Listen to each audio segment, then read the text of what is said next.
Rick's going to be Before next week? next Wednesday? Before the work session?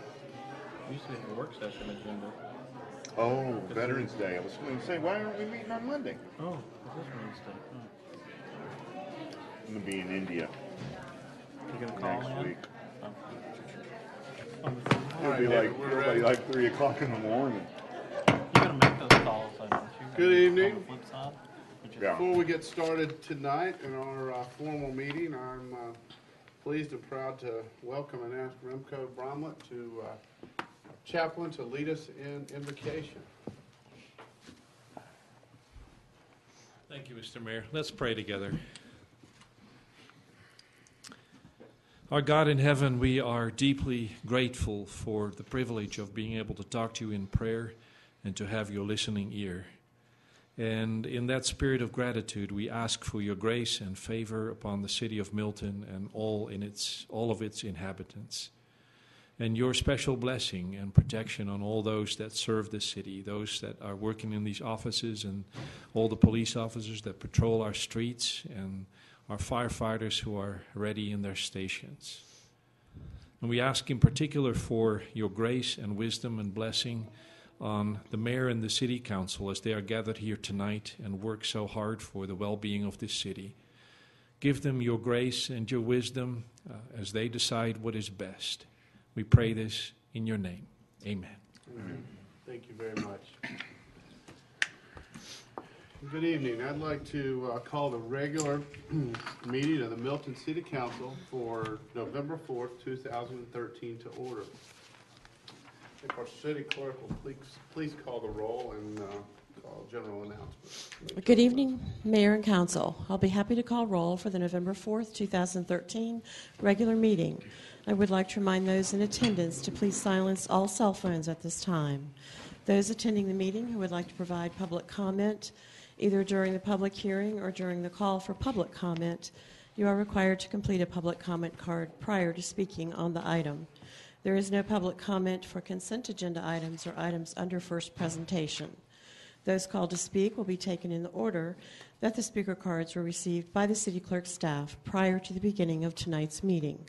All speakers will identify themselves by name, address, and organization if applicable.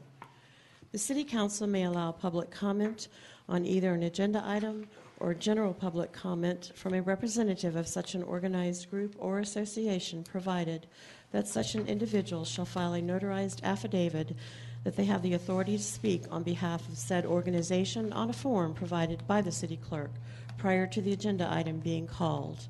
Demonstration of any sort within this chamber is prohibited, so please refrain from any applause, cheering, booing, outbursts, or dialogue with any person speaking. Please show the same respect to the person speaking that you will expect to receive yourself. Anyone in violation will be asked to leave. As I call roll this evening, please confirm your attendance. Mayor Joe Lockwood. Here. For the record, Councilmember Karen Thurman is absent. Councilmember Matt Kuntz. Here. Councilmember Bill Lusk. Here. Councilmember Burt Hewitt. Here. Councilmember Joe Longoria. Here. Tonight, we are honored to have the Sons of the American Revolution lead us in the Pledge of Allegiance. Will everyone please rise?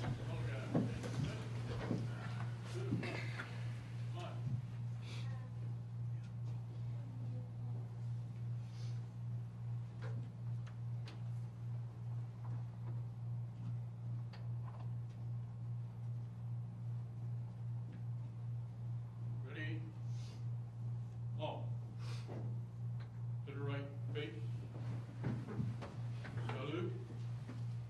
I pledge allegiance to the flag of the United States of America and to the republic for which it stands, one nation, under God, indivisible, with liberty and justice for all. To the left, face. To the front, smile.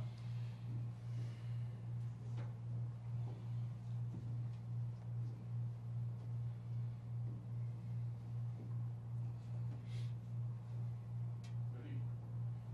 All.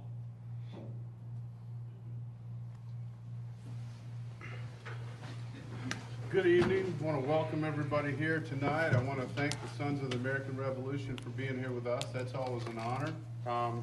And again, want to welcome everybody here tonight, and I also like the purple shirt. So, if our city clerk will please call the first item. Our first item is approval of meeting agenda. This is agenda item number 13255. Okay. Are there any items to be considered? I know we would like to add a discussion on land acquisition and real estate for executive session. Is there anything else? Yes, there is one Stacy? other thing. We would ask that you remove agenda item 13-264, which is an alcohol beverage license for ALAR Enterprises, Chevron Food Mart, due to the applicant's inability to get the signs placed timely. Public hearing has been rescheduled for November 18th. Okay. We need an executive session to discuss real estate. You got that? Yeah. We already have that. Thanks. Okay. Okay. Anything else? If not, I'll open up for a motion.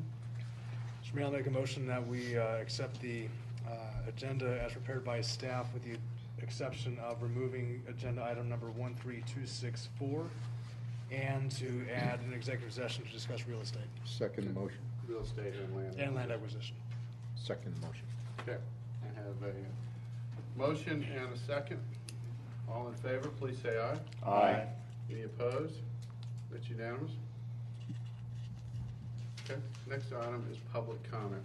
Public comment is a time for citizens to share information with the mayor and city council and to provide input and opinions on any matter that is not scheduled for its own public hearing or for its own public hearing during today's meeting. There's no discussion on items on the consent agenda or first presentation from the public or from council. Each citizen who chooses to participate in public comment must complete a comment card and submit it to the city clerk. Please remember this is not a time to engage the mayor or members of the city council in conversation. When your name is called, please come forward, speak into the microphone, and stating your name and address for the record.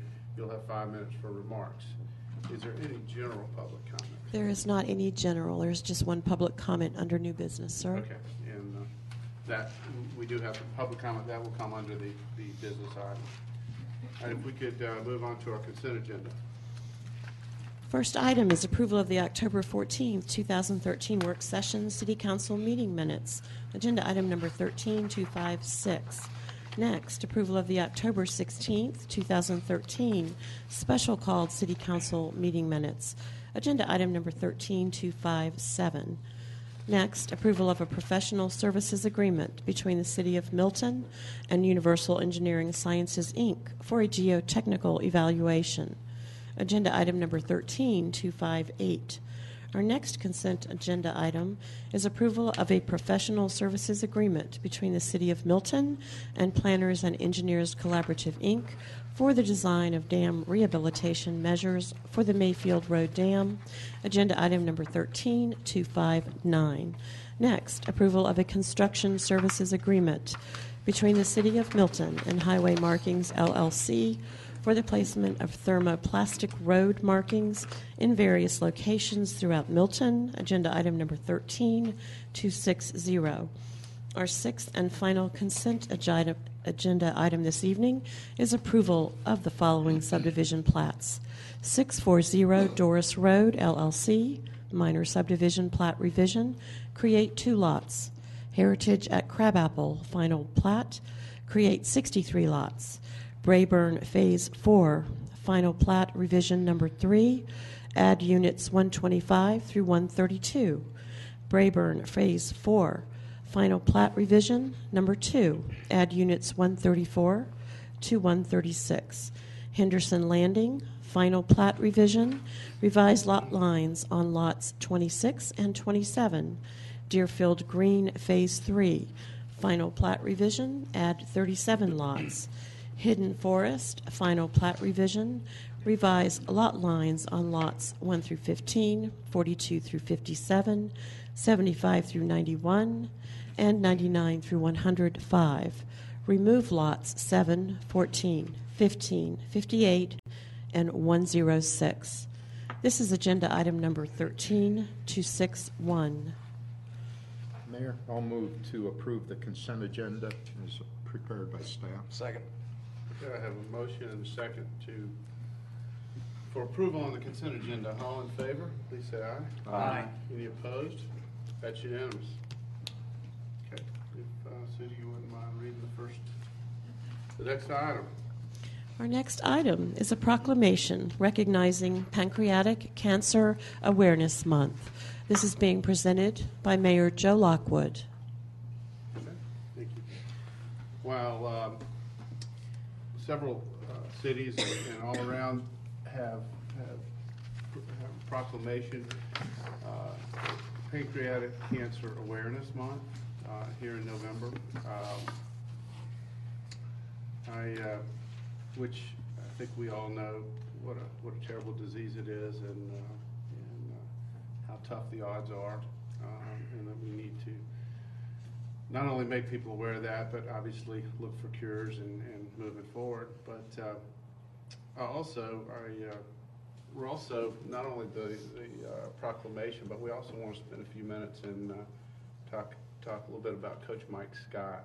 And fortunately to have Tim Lester, a former coach, to coach with him, and well as friends and family, and Mary Jane and their two daughters, Coach Scott's wife. And I have to say, honestly, I did not personally know Coach Scott. And when I met Mary Jane at a football game, I went up to her and I said, you know, I did not know your husband personally, but gosh, I feel like I know him, and what an awesome guy. And I said, for his 30-some years, unfortunately, he left very early.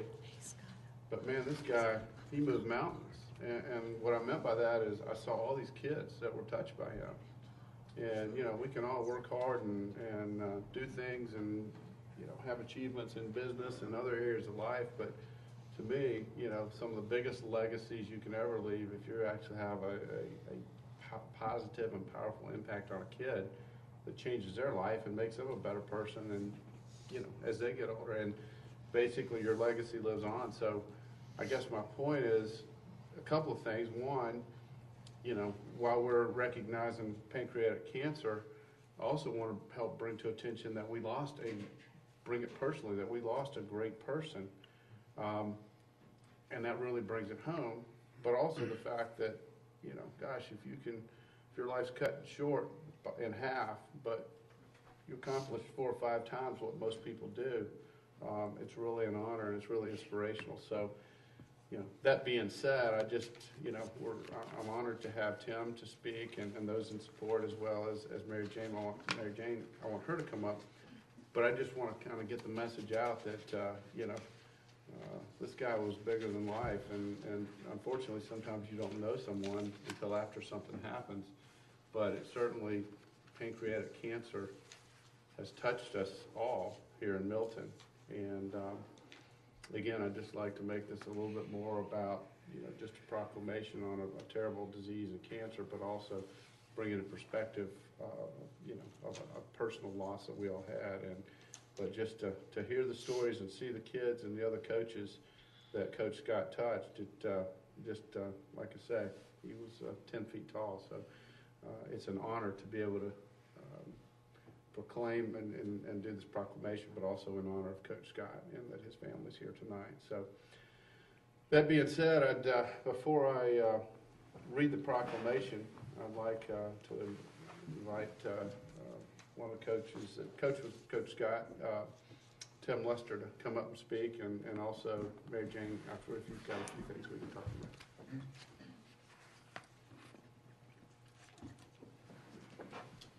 How you doing? I am Tim Lester. I am a good friend of Coach Mike Scott, and actually I moved here about 8 years ago, and one of the first persons I met was Coach Scott, Mike Scott, and I remember I was enrolling my son into Milton High School, and Coach Scott was in the office, and as any coach will do, he's seen an athlete. He thought my son was an athlete, and my son was not an athlete, but Coach Scott was definitely recruiting him and got him inspired about playing football. And my son couldn't play a lick of football. I'm here to say that. But he loved my son just like he was a football player. He didn't really care if he was an all-star or who he was. He just loved him for who he was. But before I came here, I was looking through some stuff, and I thought about Mike Scott, and this is kind of what reminded me of Mike Scott. It says, when I stand before God at the end of my life, I would hope that I would not have a single bit of talent left and could say I used everything you gave me. And I think that kind of sums who Mike Scott was. You know, he poured into young people so much. He spent so much time in the football room. I mean, from 6 a.m. to 9 p.m. at night, working late, just caring for his family. He was a family man. And he also taught me something that's very important. He taught me that you can put God first, and you could, coach and pour into people. Because I was struggling with that after playing in the NFL for 8 years. I struggled with putting football first and not God first. And he showed me how to do that, by pouring into these kids and making a difference in their life. And Mike inspired me to start a football league. It's called the Big Show All-Star. And we have a blue team that represents Milton High School, and we have a blue team that represents Kentucky, and a red team that represents Milton High School. Fortunately, this week just passed, the red team beat the blue team, and the red team is going to the championship this year. So Mike Scott is still alive and well in this community. And I coach with the same passion Mike did. I spent 3 years coaching with Mike, and I tell you what, this man had one passion for football. And sometimes he'll be talking football, and I'll be like, Mike, man, I don't want to hear no more, man. I done heard it all. But that was Mike, man. He was going to give you his all and everything, man. So it's an honor for me to just be up here to speak on behalf of Mike. And next year, we're going to have a purple team, to represent the pancreatic cancer. So we'll have 3 teams starting next year representing Mike. And I know he loved football. The week he passed away, actually we had his first football camp. And coming up this year, November the 17th, we'll have the 2nd annual Mike Scott football camp. So Mike's name, he's going to always be alive. He's going to always be able to pour into young people because he poured into me. And he gave me hope by me, just trusting in God and putting God first in everything I do. But I called one of his players, and I want to read a letter from one of the guys that he coached and mentored. And a lot of these guys in here know Mike because he touched their life in some way. And he says, Mike Scott affected my life in a myriad of ways. In the simplest sense, he taught me how to play football well enough to get me into the Naval Academy. For that, I am eternally grateful. But it was not merely his effectiveness as drill to drill that made him the man he was, or the influence he became in my life. He was a man of integrity who taught us always to take responsibility for things in our lives. And in much ways, the eye in the sky doesn't lie. We knew that there were always consequences for what we did, both good and bad. He was a man who recognized he wasn't perfect and that we weren't either. But that wasn't a reason to despair. It was a reason to persevere and rectify the issues in our own lives and strive for excellence from here on out. He was an example to me of great physical and also mental for how to move the football. I still remember him in the weight room during the school day, pulling me aside and talking to me about what our offense would do in practice. The offense that was on TV last night, and if I went to this or that school, what I would be running. Each time breaking down the keys to each scheme, as if he had been coaching there in the entire time. His physical toughness was evident in him being able to just get on the bench, throw around 350 pounds like it was nothing. As good as he was about lifting, he helped to shape my body in all forms, as well as getting comfortable with all the ways to play offensive line. But beyond this true talents as a coach, he was a man who was a true father figure to me. He genuinely cared about my future and would help me in any way he could. He believed in me. He encouraged me, and while he had a rough and gruff exterior, his heart was pure, and he was a man of God. I continue to think about Coach Mike Scott every day, and I am so thankful to have had the opportunity to play under and be mentored by him. While I appreciate what he did for me on the football field, the example he provided to me about how not to only live, but also die as a man, as a Christian, will stay with me until my own clock hits zero. Thank you, Coach. He says, I love you. Very respectfully, Kyle Craig, Midshipman, United States Navy, son of Jim Craig, Director of Park and Recreation, City of Milton. Thank you. Thank you, Tim. Mary Jane, would you like to say anything? Okay, come on up.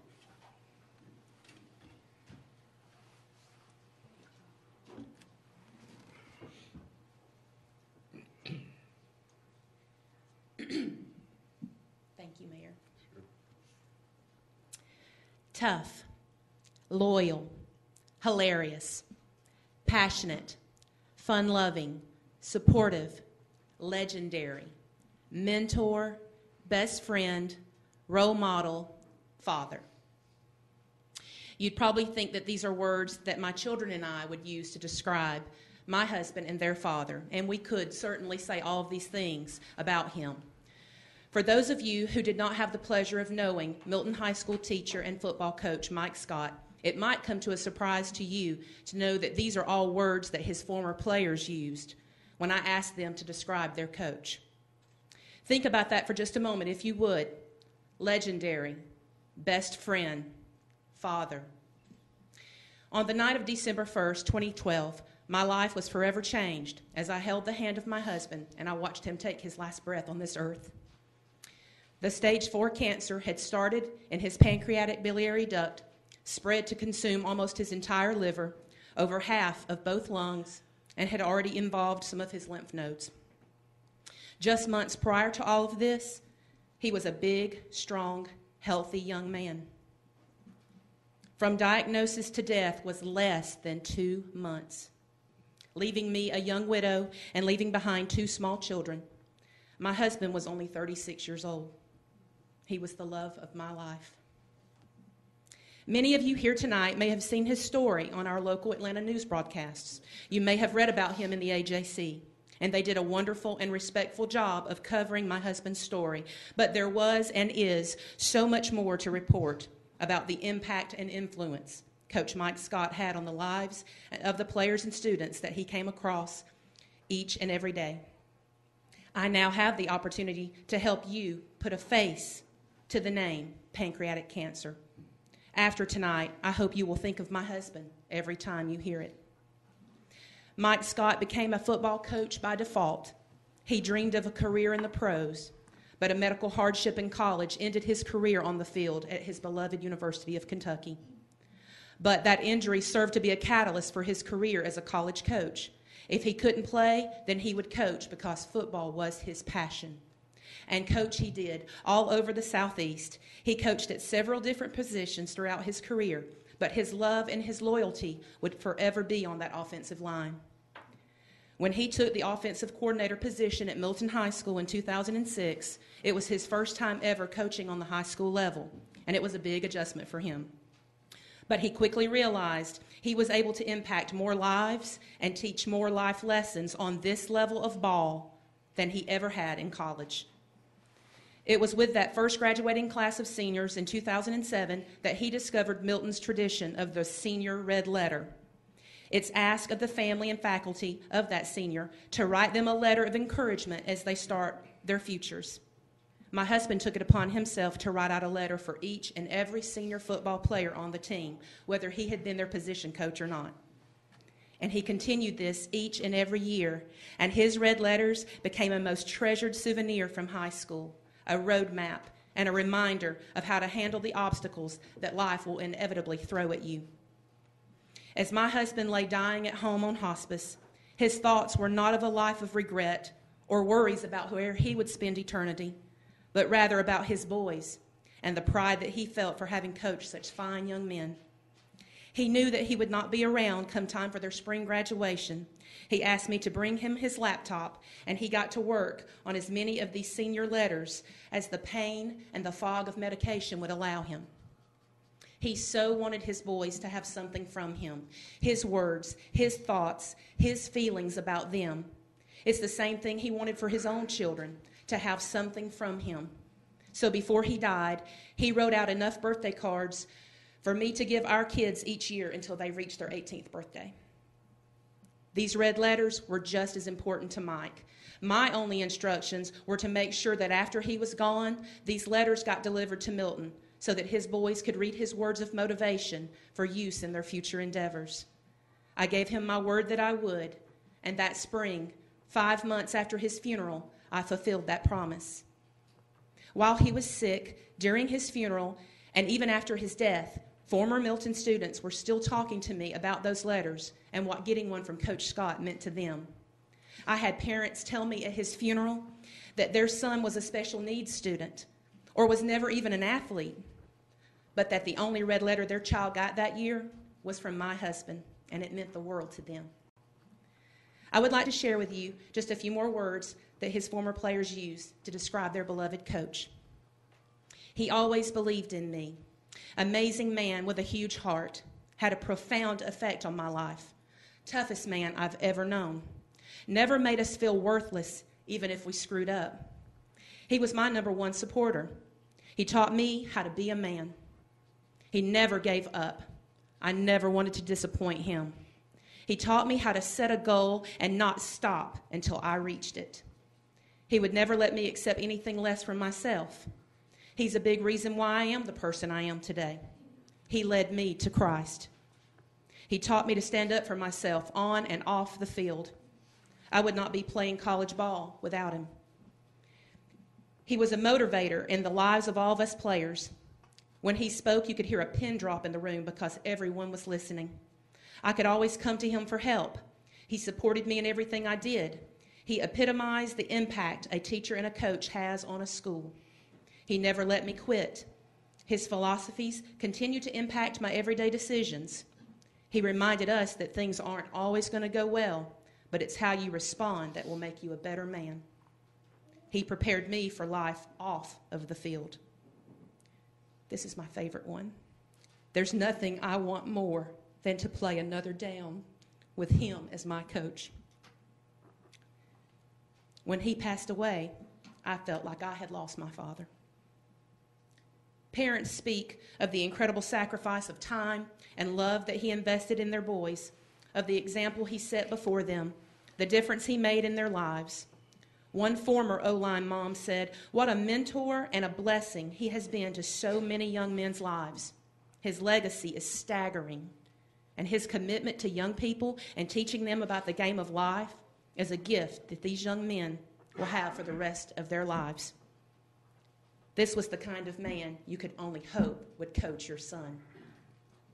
Mike faced his pending death with wit, grace, dignity, and an unyielding faith that has inspired me to be a better woman and has made me so proud to have been his wife. He was as strong and fearless in death as he was in life. He asked his starting 6 O-linemen to be his pallbearers, an honor they willingly stepped up to take, a task they never wanted to have. 6 strong giants wearing red game day jerseys, trying hard to hold it together as they carried their coach to his final resting place. A former Milton quarterback said to me, "I keep seeing people mention that we need a miracle for Coach. I think the impact Coach has made on the people is the real miracle." Mike's miracle of a cure never came, that's true. But thanks to my husband's legacy, a miracle is alive and well in this community. It's in the memories of the students, faculty, coaches, and players at Milton High School. It's in the spirit of Friday Night Lights. It's on the wall of the Milton weight room.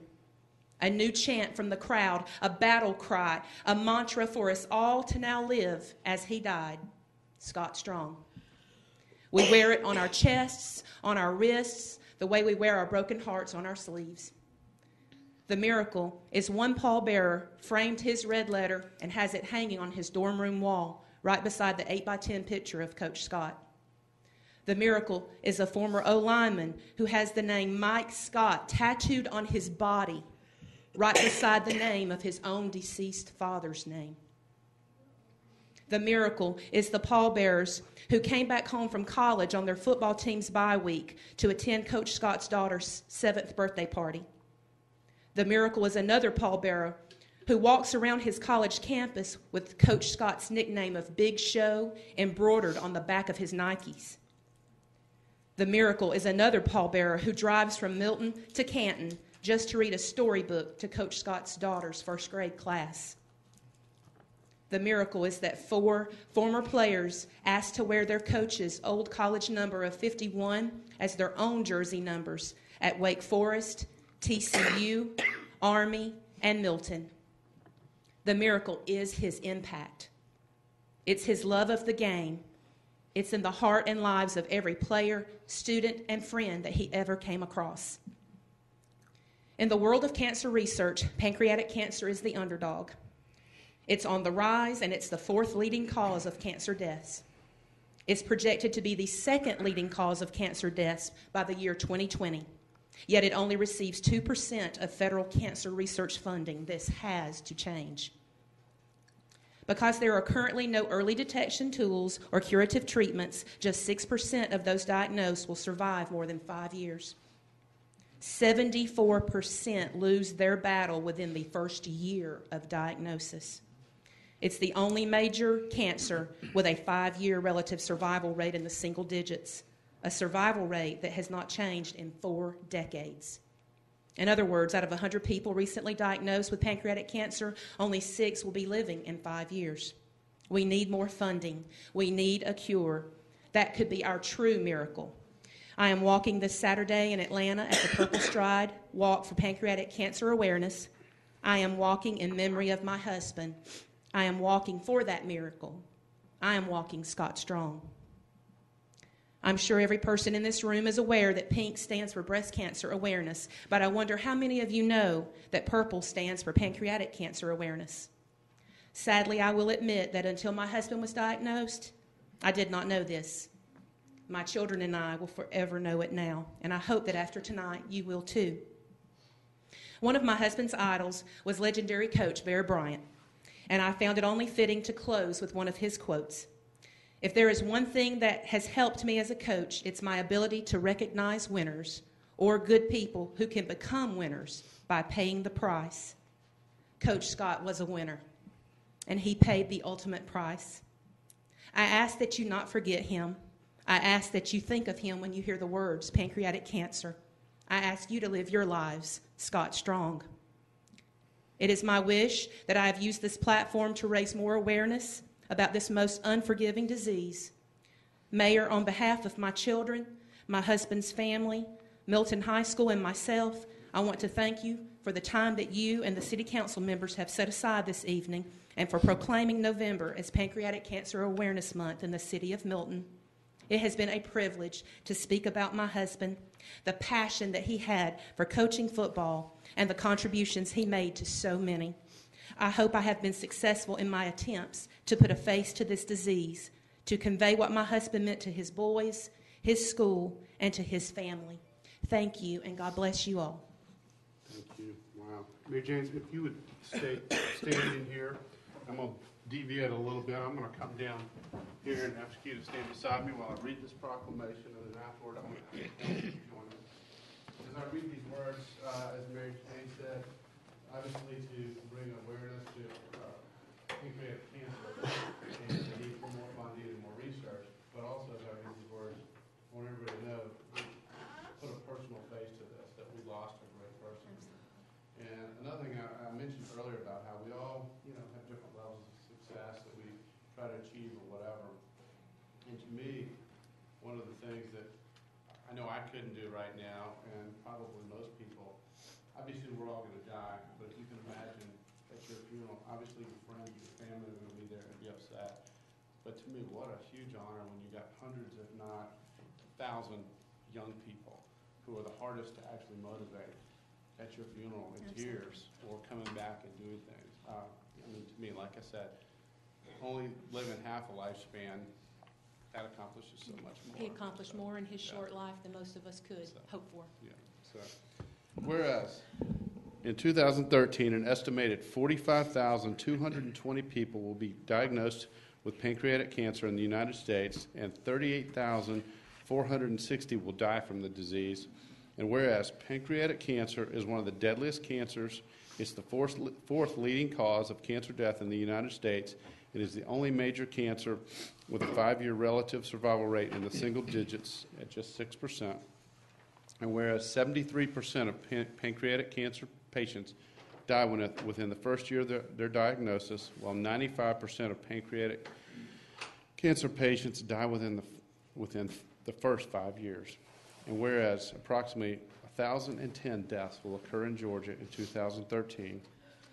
And whereas the U.S. Congress passed the, I'm having a hard time, the Recalcitrant Cancer Research Act last year, I'm sorry if I didn't pronounce it right, which calls on the National Cancer Institute to develop scientific frameworks or strategic plans for pancreatic cancer and other deadly cancers, which will help provide the strategic direction and guidance needed to make true progress against these diseases.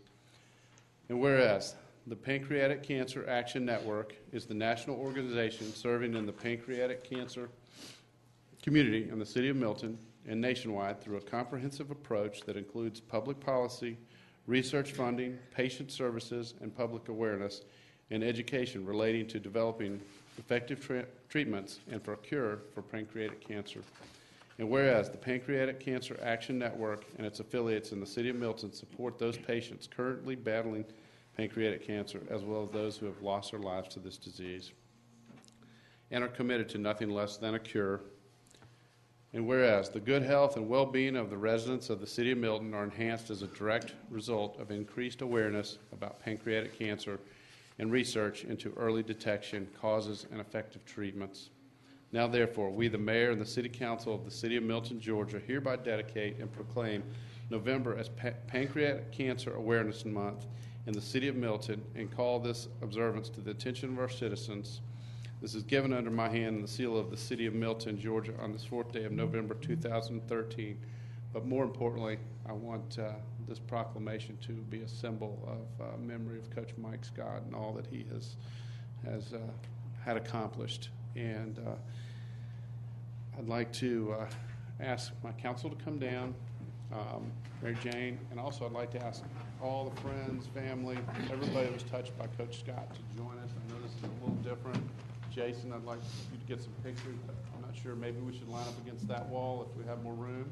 If we want to come over here and maybe have Mary Jane and the council in the front here and all our friends and Coach Scott's friends. There's a picture here.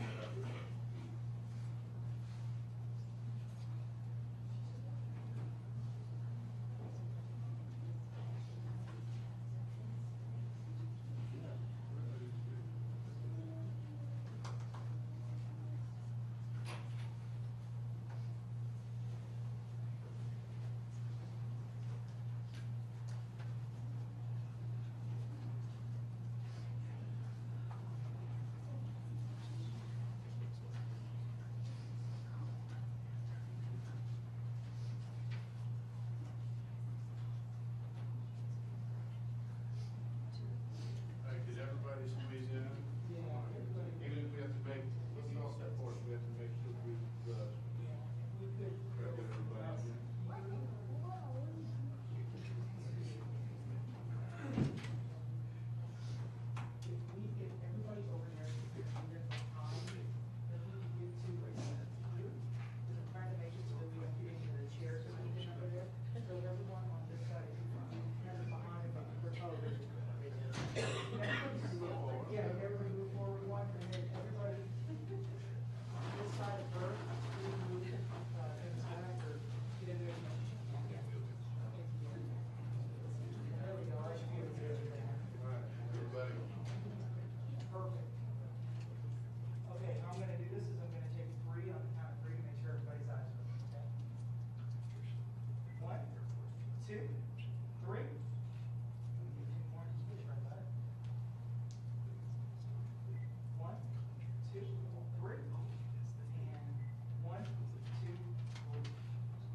Okay, if, Sudie, if you wouldn't mind sounding the next presentation. Our next item is a proclamation recognizing National American Indian Heritage Month. This is being presented by Mayor Joe Lockwood. Okay, our next proclamation on the agenda is honoring National American Indian Heritage Month, a designation that began in 1976, that expanded in 1990, but dates back to 1960. It's an interesting story of how it got started. Red Fox James, a member of the Blackfoot Confederacy, rode horseback from state to state, getting endorsements from 24 separate governments to have a day that honors Native Americans. This proclamation was brought to us by the Daughters of the American Revolution, Martha Stewart Bullock Chapter, specifically their American Indian Committee. Tonight we're honored to have with us Ms. Jill Webster, Chair, and Ms. Donna Owens, Chapter Regent. I'd like to, once I read the proclamation, invite those two as well as members of the council up front. So I'm going to read the proclamation. Whereas the history and culture of our great nation have been significantly influenced by American Indians and indigenous peoples. And whereas the contributions of American Indians have enhanced the freedom, prosperity, and greatness of America today. And whereas their customs and traditions are respected and celebrated as part of a rich legacy throughout the United States. And whereas Native American Awareness Month began in 1976 and recognition was expanded by Congress and approved by President George Bush in August 1990, designated the month of November as National American Indian Heritage Month. And whereas, in honor of the National American Indian Heritage Month, community celebrations, as well as numerous cultural, artistic, educational, and historical activities have been planned.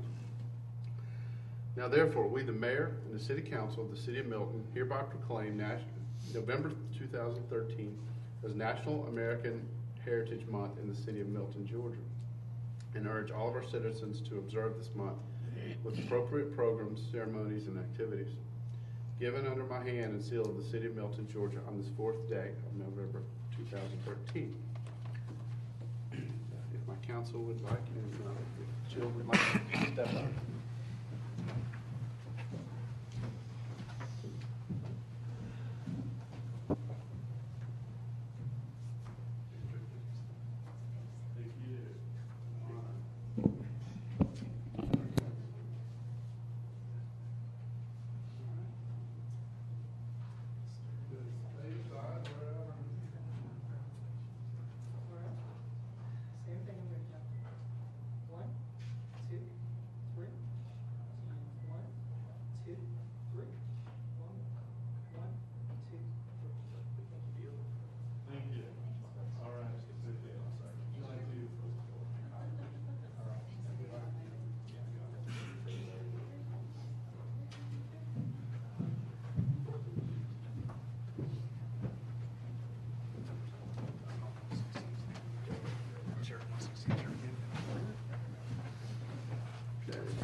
City Clerk would please sound our final presentation tonight.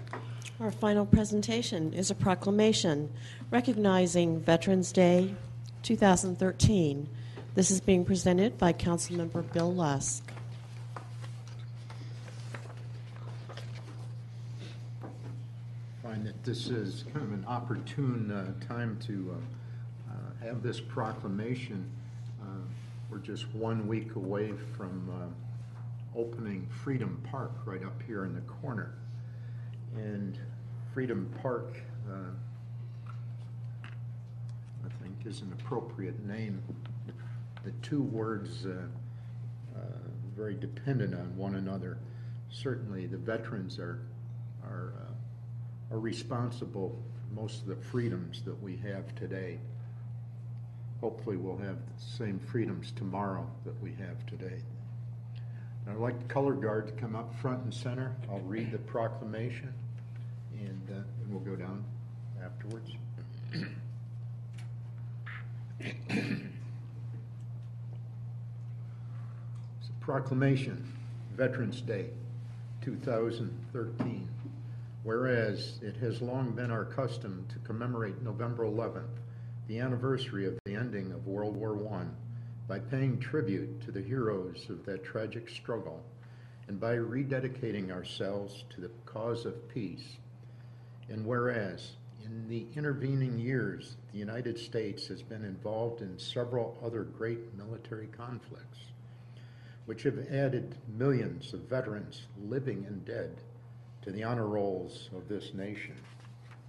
And whereas the Congress passed a concurrent resolution on June 4th, 1926, calling for the observance of November 11th with appropriate ceremonies, and later provided in an act approved May 13th, 1938, that the 11th of November should be a legal holiday and should be known as Armistice Day.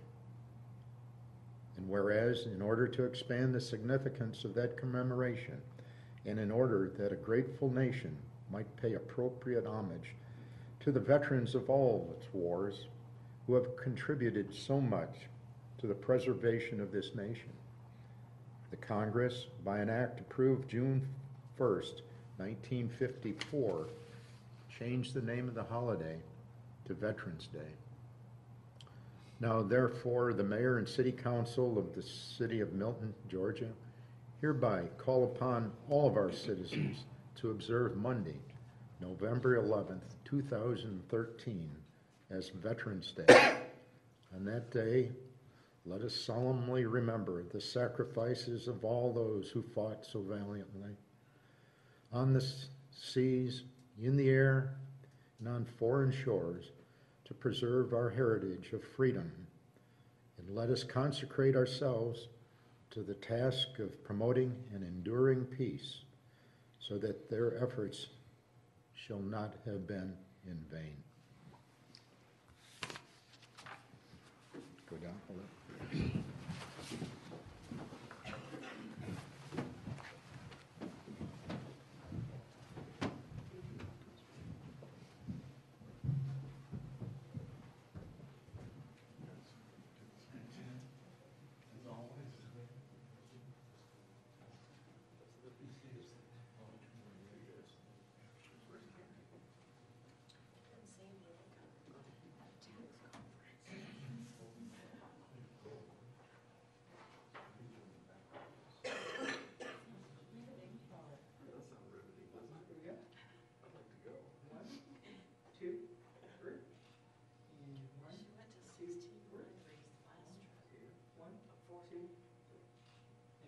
I also want to obviously thank the Sons of American Revolution for being here, as well as the daughters. But also, as most of, I'm sure everybody's seen the crosses on the streets of Milton. And obviously want to thank Councilmember Lusk for starting that tradition and painstakingly making every one of those crosses and working so hard for the last several years. It's a great symbol of the City of Milton, a great tradition that I know will carry on long after we're gone, as well as thank the rest of council members and staff and volunteers that have helped with that. So that's really an honor for us to be here. Thank you.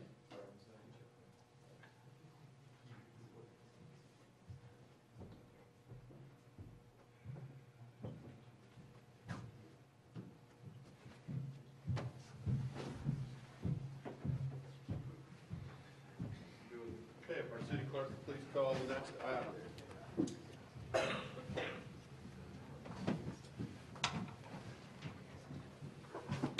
Thank you, Bill.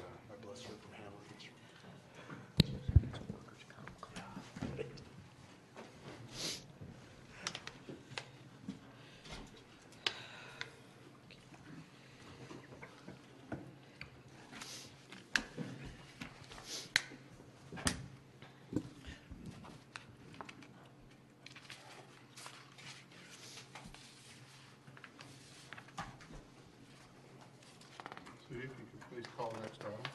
Our next item is consideration of an ordinance to amend Chapter 2, Article 6, Administration Financial Management Program, Section 2, 262A2, to provide for piggybacking from contracts of other public entities that have been renewed or extended. Agenda item number 13262. We have a motion and a second. First presentation item. I'll make a motion to approve the first presentation. Second. We've got a motion by Councilmember Hewitt for approval, and I believe Councilmember Lusk has a second. Longoria. Lusk, Longoria, L. Max. It's okay. Well, let him, you get the next one. All in favor, please say aye. Aye. Any opposed? That's unanimous. Okay, if we could move on to our public hearing for our first alcohol beverage license. Consideration of the issuance of an alcohol beverage license to Taziki's Mediterranean Cafe located at 5306B Windward Parkway, Milton, Georgia, 30004. The applicant is Mike Hoffman, consumption on premises, wine and malt beverages. This is agenda item number 13263. Ms. Stacy Inglis. Good evening. This is a new establishment in Milton. This is going in right next to Ichiban's Steakhouse. If y'all know where that is, it's right around the corner. And the applicant has followed all the requirements of our ordinance, and staff recommends that approval. Okay. Do you have any public comment on this item, too? We do not, sir. Okay, I'll close the hearing. Any questions or council? Is the applicant here? Okay.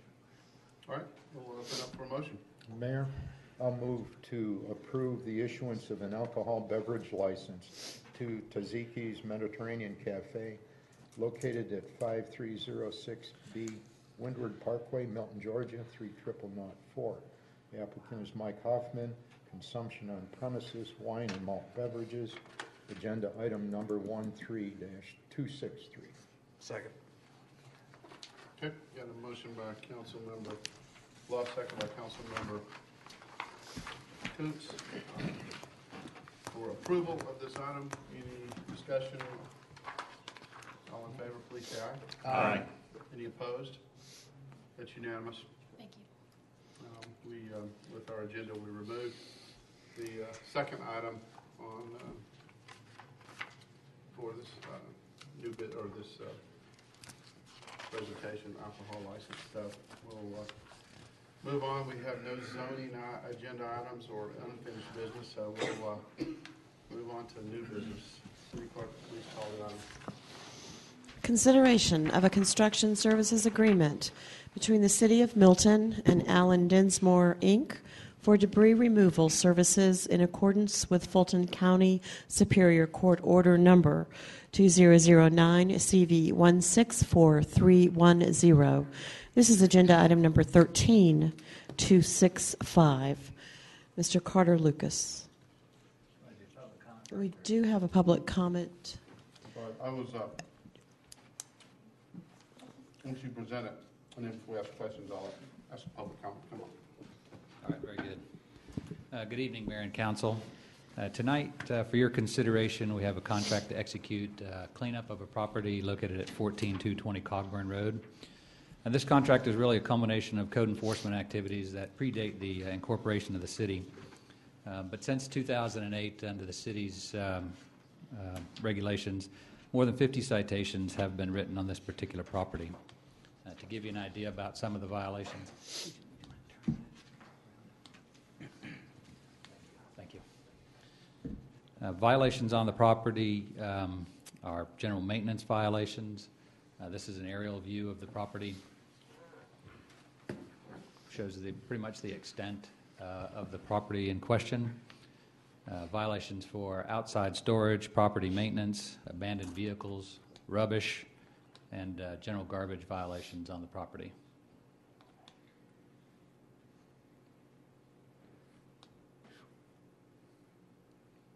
So the city has put forth a considerable effort in trying to bring the property into compliance.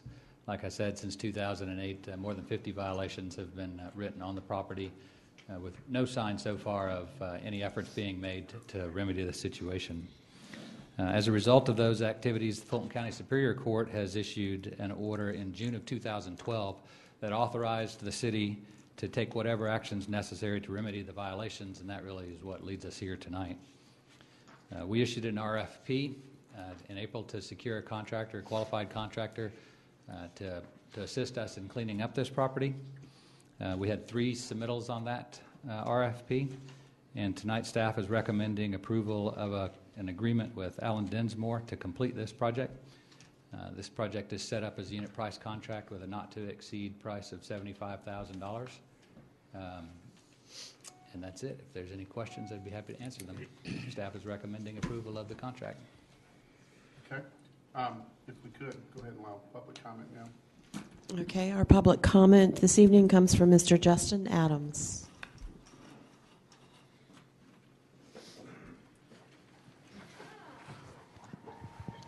My name is Justin Adams. I live at 14220 Cogburn Road. And I'm here before the council to ask for a stay in this proceeding for 30 days. And that will give me an opportunity to put forward the effort needed to remedy some of this situation. I won't get it all done, but I will make an honest effort to get a considerable amount done. If that doesn't happen, then you are fooling with my wife's financial resources for her retirement. She's 87. When I walked out of my house tonight, she told me, "Don't let them take my house," screaming at me through Alzheimer's. I don't know if you people know what that is, but I'm living with it. And what I want to do is get going on this. I had just gotten finished doing the 90-day period for the condemnation and demolition of our home, which meant putting a new roof on a house that hadn't seen one since '64. I did it in the rain. I didn't want to, but I did it. And I did a lot of the structural repair that didn't pass code, but would have passed common sense. If you can believe that, I did that. I added LVL beams inside of my home, and we continue to put together something to get the city off of us. We don't want to live with the city attacking us like they've been doing for the past 8 years. I was in Superior Court today, and I had the file in my hands going through it. They called it voluminous. It's gotten out of control. And I guarantee you, I wasn't interested in anything but showing the city that they couldn't run me off. But now I'm interested in putting an end to this for the health of my wife and to see it stopped. As if it doesn't stop, my next move is to have to go to federal court to seek an injunction. A lot of what the city's contracted to do, they're calling compliance. I don't see it like 2 that. minutes remaining. A lot of this is, I didn't understand what you said. Keep going. There's 2 minutes left in public. A lot of this is construction related to our home and our business, which is a green thumb and wheelchair garden. I have done that to make my wife wheelchair accessible to the gardens that she created when she built the property in '64. And to reach in and snatch that away from her is wrong. And some of the stuff I'm hearing out of the city code people is off the wall. They're trying to say that I'm using material that has asbestos in it, and they've never tested it. And it came off of a Publix roof. I don't believe Publix would use it. You know, I believe a lot of what I'm hearing just isn't true. And I don't go with it until I personally see the test results or the proof. I don't just think up something to throw a roadblock at somebody. The sand that I put out there, I got it at a bargain price. I'm trying to stop the weeds from growing. And that's what we're going to use it for. That we use it for our construction base. The city wouldn't let me put down a road to go around the property so I could drive around and do the cleanup. They have fought me on every turn. What I'm looking for now is that 30 days to show that I will go in there and do what I need to do to put an end to this. That's all I can say. Okay, thank you. Thank you. Any questions of staff? Bill? In the interest of full disclosure, our company has worked with Densmore Incorporated in the past. Just wanted to Thank you, Councilman Lockhart, does not present a conflict. I would ask staff, and I know Carter directed to you or who or Ken, but you know, in your opinion, if we were to grant a 30-day stay, would that, you know, is there any, would that help, or was it, you know, is there too much work to be done? What's your opinion on that? Would it? Well, it could certainly be done within 30 days. I don't know that there's been any indication that any of those efforts have been made in the past. On July 15th, the property owner was notified that basically the items that were in violation were seized and held by the city on that property. So really there's been 90 days to try and remedy the situation until we got to this point. But there's nothing that would preclude you from granting an additional 30 days. There just has been no indication that any work would be done. Mr. Mayor, let me also add to that, and everything that Carter said is accurate. The property owner has already been placed on a 90-day notification of the city's enforcement actions. Of course, this follows a 2012 court order where there was an order to remediate the property. But we already have to go back to the court. We're going to go seek another order with respect to the process we're implementing, and I have every expectation that may take as long as 30 days. So that's already going to be built into this process. So to the extent the property owner is indicating that they want to go out and remedy this and take care of this, I think that's something that could be revisited by the council at that time, even if you award the contract.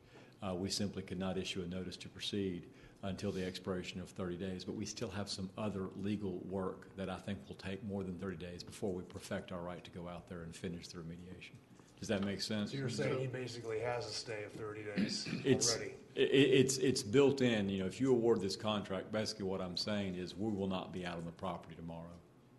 Okay, so based on what you're saying, if we go ahead and award this contract, which is based on unit prices and whatnot, but you've got other legal work to do, it's going to take time, and if the applicant is sincere about wanting 30 days to be able to rectify it, the applicant could do that, and then before our staff proceeds with the contract, obviously could go out there and, you know, within 30 days and see the progress as to whether that's right.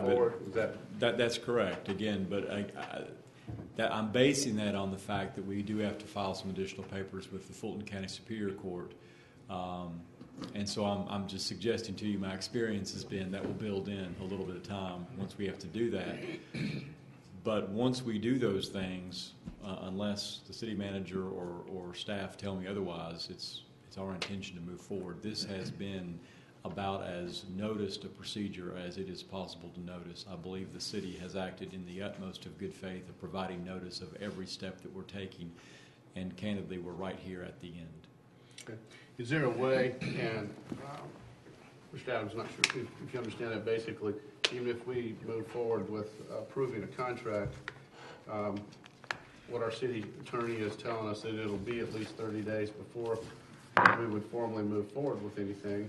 Is there a way to come back to council at 30 days before the city moves forward with anything and staff give us an update to say, yes, the applicant's complied, or no, we need to, do we need to make another decision, or would be better left up to staff? Well, if the contract was approved tonight, we wouldn't need to make another decision, but we could certainly come back with an update on it. Ken, do you need this approved in order to move forward with the work you've got to do? I would like it approved simply because I feel like at this point we need to get this the mechanism and the wheels going and be headed toward bringing this to closure. I like what Carter just said about an update, and again, I'm very comfortable that it will take at least 30 days before I'm able to get the final sort of boxes checked. Would it be okay for us to add language into the approval to say work not to begin within 30 days and without a further update from staff? Just one question to Carter. Do you think that would be a concern with respect to the contractor? I don't think so. And again, given what I believe about the Fulton court system, I think that's fully consistent with that as well. So no, I don't have a concern if the contractor doesn't have a concern. If the council wanted to approve the contract with a 30-day update stipulation before there's a notice to proceed. 30 days won't get this done, but it would show that it's getting done. Go ahead, Matt.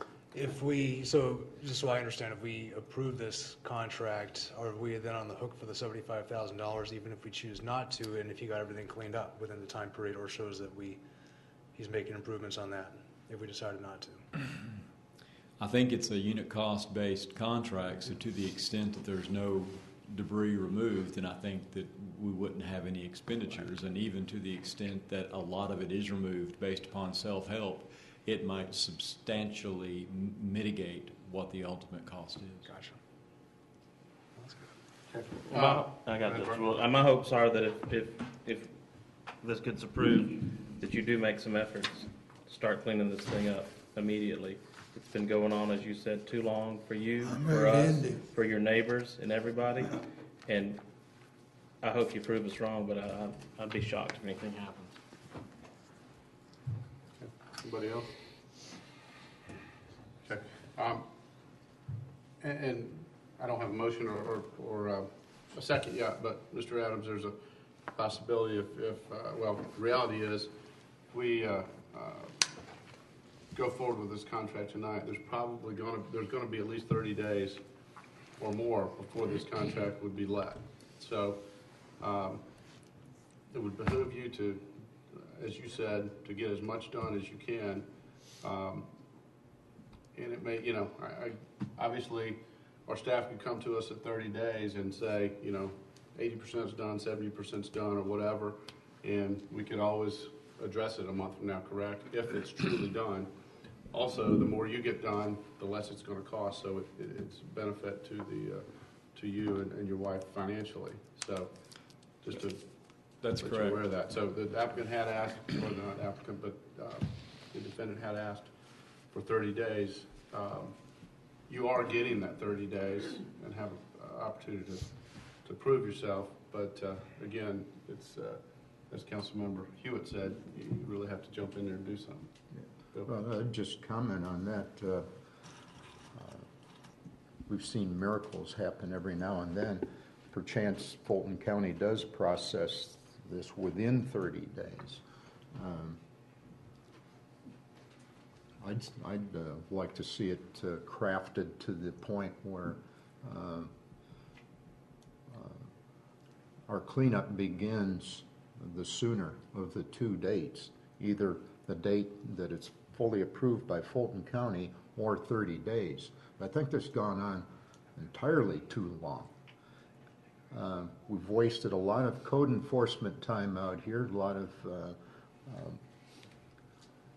city employee time, and we've seen no results out there. In fact, it's gotten worse over the last few years. So I wouldn't recommend going beyond 30 days or beyond the time that's the application is fulfilled through Fulton County Courts system. Good. Whichever's the sooner. Anybody else? Not, I'll open up for a motion. Mayor, I move that we approve the construction contract with a delay in work of 30 days with an associated update from the staff. Second. All right, I have a motion, Councilmember Langora, a second from Councilmember Coons, which for approval of this contract, but with a 30-day window, which allows the property owner to get as much done as he wants, but that's basically because the county and the legal work needs to be done at the end of 30 days. You know, if a miracle does happen and our staff comes back and says it's 99% done or 90% done, we'll go from there with the contract, but if not, then within 30 days, the likelihood is that the contractor will come in and start doing it.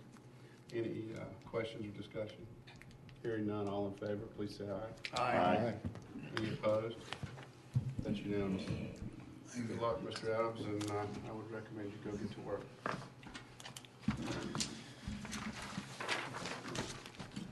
Okay. Moving on to reports. I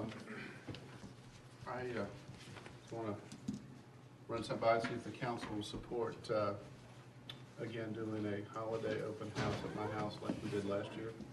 Mayor and council open house.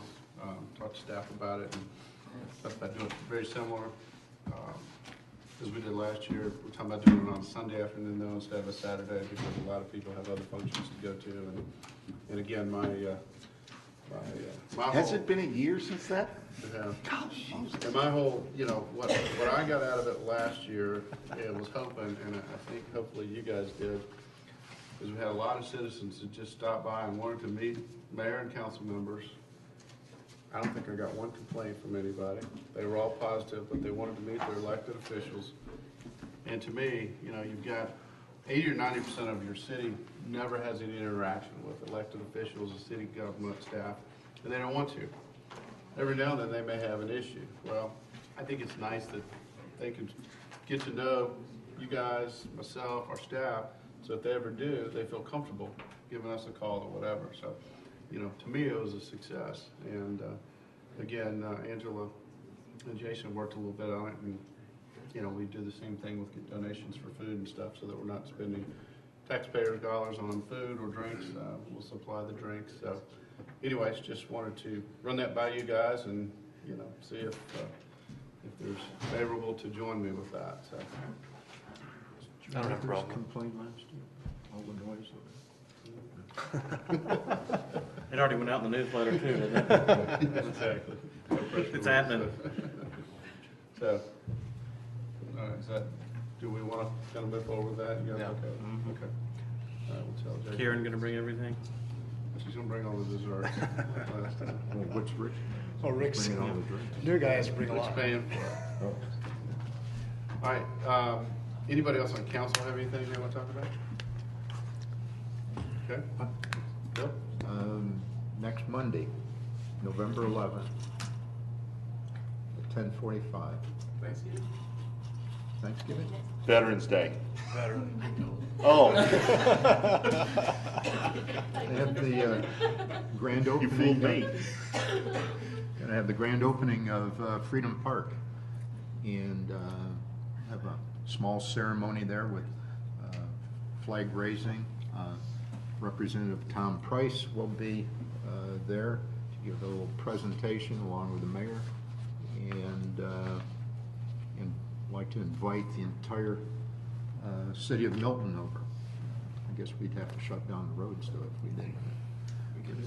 We'll accommodate that, but encourage everybody to come over. It's coming together real well. Apparently sod is going in tomorrow. They got most of the exercise stations up today. Most of the trees and other plants are in, so it's shaping up. Compliments to staff and Mark and Jim and Carter for making this all happen. I think it's going to be a great addition to the city, and in short order too. I might say this is not one of those projects that's gone on for years and years. Going to see the results of this almost immediately. So, good show. Good deal. Exciting. Anybody else? I will say I shared this with a few people just to get their thoughts on it, and great reviews on the sign aspect of what we're trying to do. So, good job on that. Good deal. Good job on that. Okay. Joe, did you raise your hand? No. Okay. All right. Chris, you weren't here, so we don't want to hear from Stacy. Perfect. Okay. Good. We haven't prepared staff report tonight about the sign unless your feedback is generally, hey, it's good, let's move forward with it. If you'd like us to do that presentation real quickly, we can. You guys? Yeah. Yeah. I think I was fine with it, but Otherwise, Michelle said I could have been at home. I know. Oh, yes, okay. Here we go. Yes, so good evening, Michelle McIntosh Ross with Community Development. I have the pictures that you have with you, and hopefully you got a chance to drive by. We posted the sign up at Freedom Park. Okay, so that's where we're at right now with the sign. If you look at some of the other pictures, that's just a flashback of some of the signs we had over the years with the old logo and whatnot, and where we have come so far. We worked on it. When I say we had Carter and Mark, Jason pitched in as well, and we sort of figured out what the sign would be. We also showed several versions at the Highway 9 meetings and so on, and we got feedback. So that's how we ended up with this one. The draft sign that is posted on the fence, the colors, we are looking at making a change because if you look at the pictures of me moving further and further back, the Milton is disappearing because of the color. Like if you go to page 3.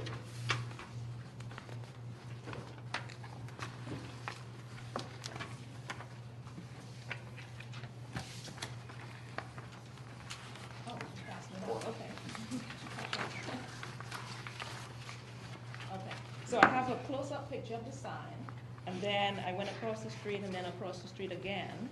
And as you notice, you could see welcome to the City of, and then not so much the Milton in between because of the color. So we've decided to switch the colors a little bit. And so when you look at the last page, or on the last page, you'll see the draft that we got, switching the colors up, and so we think that would work. And we could go ahead and move forward with that one. Yeah. Okay. Everybody good with the last one? Go ahead. Good show. Good job. Okay, thank you. It's been years. Do we have any idea where, what locations we're thinking of yet? Or? Yeah, we have initial thoughts to go ahead and put one at Webb and Highway 9, sort of where the Christmas tree is in front of there. Preliminary special encroachment permit to put one there. Also on Highway 9 at the Forsyth County line. And then we can, figure out some others. One other option is up at Birmingham Highway, on the west side of Birmingham Highway at Blue Valley. When we get that piece of property into our property, then we'll be able to go ahead and put a sign up there as well. So. Okay. Thank you. All Great right, job, thank you. Michelle. Exciting. Okay. If you don't mind, yeah, I'll hold the sign up. And you may have gotten the press release from Jason and seen that we in the newspaper as well for winning this award. And I'll just read what the Georgia Urban Forest Council sent. They said the Georgia Urban Forest Council, a nonprofit organization with the mission of sustaining Georgia's green legacy by helping communities grow healthy trees, awarded the City of Milton its 2013 Outstanding Community Grant Award at its October 24th award luncheon in Columbus, Georgia, for its Community Forest Master Plan. This awards program rewards individuals and organizations for excellent work in protecting and enhancing our community forests. Individuals, nonprofits, organizations, businesses, municipalities, and counties, schools, civic groups are selected from nominees from around the state to receive these annual Excellence in Community Awards.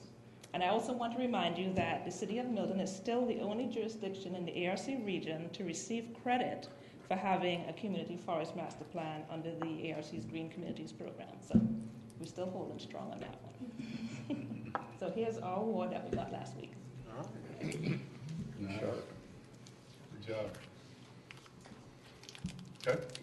Don't really have anything more than of any substance tonight, other than to let you know, now that you've voted on that item in the first presentation, that if you looked at it and said, hey, we just approved this last week, you were correct. We had a nuance in there that we didn't catch that I'll take the blame for, although I'm going to pass it to Ken at some point. I just don't know where he went. But that's a quick modification to what we thought we'd already modified to account for something that we didn't realize that we were trying to account for. So to give you some idea, you're not going crazy if you saw that and said, hey, we just did this. It is a bring back for one more look. Also, just to close the loop on the public safety radio system, the authority tomorrow will likely take some action in deciding what they do as part of the infrastructure build out and where those locations are in Milton. So once they do that, once the authority does that, none of us really hold the ability to control that decision. But once that decision is made, I'll be back to you then, probably the second meeting of the month, to come up with some type of a report as to what type of community involvement plan we put together. On the 13th, which is the Wednesday after Veterans Day, at this point we will have a special called meeting to swear in Rick Morrig at 5:45. And I know you're excited to hear, or not excited to hear, but at this point we don't have any work session items for that evening. So we will be here to swear Rick in. We need to do that. It's the first meeting, first published meeting after the election is certified, and we will likely not have to stick around much after that. So that's what I got, unless you have any questions for me, but we do have some executive session items tonight. Okay. All right. Our next item is executive session, and for those of us still in the audience, I've noticed we've got a couple of high school students that I'm guessing they're here just because they're interested in their local city and government and they just want to be here, but they could just be here because they needed to come for one of their classes. But anyways, the next thing, we are going into executive session, and just to explain what that is with your elected officials or anything that the city does, since we're funded by tax dollars, everything we do has to be transparent, out in the open. We're not supposed to or allowed to even get more than 3 of us together in a public place to discuss any business. It has to all be done in the public and be recorded and whatnot. There are a few items like land acquisition or a lawsuit or employment that we're allowed to go back as long as we sign an affidavit and our attorney's there that we only speak about those. We can go behind doors because, you know, for example, if you're trying to buy a piece of property, you don't want to talk about discussions here, and the property owner's sitting back there watching you on tape and knowing exactly how much you're going to offer or can pay or whatever. Or if it's has to do with employment of someone, you don't want to discuss that publicly. So those few instances we actually are able to go back legally and discuss that private. We don't make any decisions. Then once we come to time where we want to make a decision, we have to come out public. But just so you know, we're going to go back into executive session. I think we're going to talk about some real estate acquisition, and then we're going to come out and close the meeting. So in essence, the meeting will be over after this. So, but thanks for being here. All right, do I have a motion to move into executive session to talk about real estate acquisition? I'll move to adjourn into executive session to talk about land acquisition.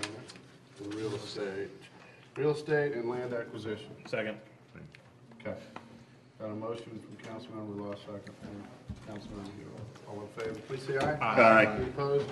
Motion unanimous.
But fortunately, there's a big wall there to protect me. All right, do I have a motion to reconvene? So moved. To reconvene? Second. All in favor, please say aye. Aye. Any opposed? That's unanimous. And do I have a motion to conclude this meeting? So moved. So second? Second.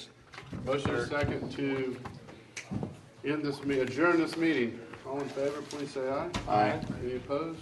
It's unanimous. All right.